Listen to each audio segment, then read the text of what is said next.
the work of Ed Deasy and Rich Ryan at the University of Rochester, they combed through the available research and theory in psychology and suggested that there are three things that people tend to need.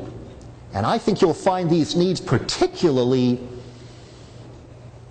alive, particularly salient where adolescents are concerned. And we could call this the ABC of motivation, of needs. The A stands for autonomy, which means we need to have some power over what we do. We need to have some say about our lives. We need to be able to participate in the decisions that affect us, as opposed to feeling like we're just pawns. The B stands for belonging. We need to feel connected to other people, accepted, known, part of an us. And the C stands for competence. We need to feel like we're good at certain stuff that matters to us. That doesn't mean getting a 95 on a quiz because we crammed a bunch of forgettable facts into our short-term memory and now we're supposed to be proud of that and someone gives us a doggy biscuit for getting high. I mean real competence at things that matter to the learner.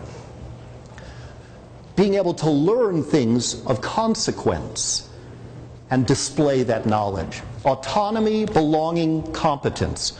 Now in that context, consider the typical high school.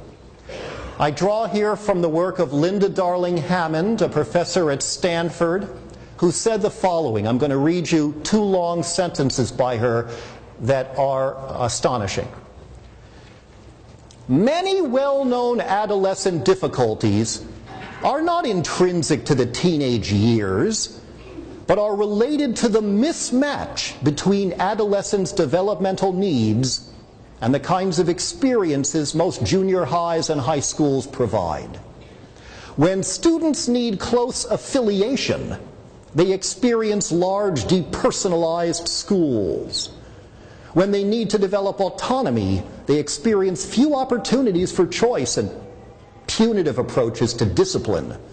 When they need expansive cognitive challenges and opportunities to demonstrate their competence, they experience work focused largely on the memorization of facts. I don't even know if Darling Hammond was familiar with Deasy and Ryan's summary, but notice she used autonomy and competence, and instead of talking about belongingness, she used the word affiliation, but it's the same three things. Her point is, what adolescents most need, high schools seem almost designed to thwart. It seems as if it's almost not accidental. I mean, what could be worse for kids desperately feeling a need for connection than to plop them in the middle of an often very large, seemingly uncaring high school environment where they feel invisible, anonymous, lost? It doesn't mean that the teachers are indifferent or sadistic, but that the school structure is dysfunctional because too many people are thrown together, usually for short periods of time, and then reshuffled, so that many high school students never feel like an adult truly knows them, and it's hard even to connect with their peers. Worse would be an arrangement where competition is set up for artificially scarce grades, recognition, or prizes, and competition of any kind says, I can succeed only if you fail.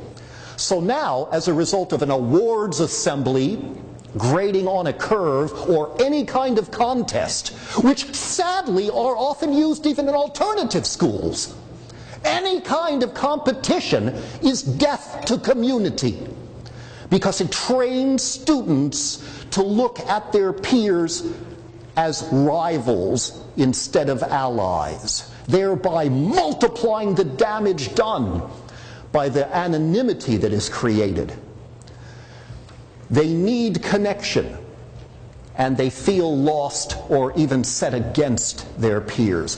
What could be worse, similarly, for kids who have a need for control than to make them spend their days following other people's rules, who tell them what to read and where to go, what to do.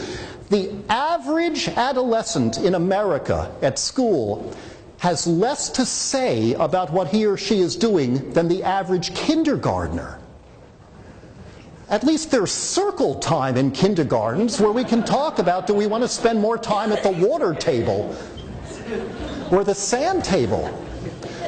Even though a 15-year-old has the capacity to make more decisions than a 5-year-old, but less opportunity. How logical is it to expect teens who've been coerced into following directions that they will develop into responsible decision makers? The average American high school is excellent preparation for the real world if you live in a totalitarian society.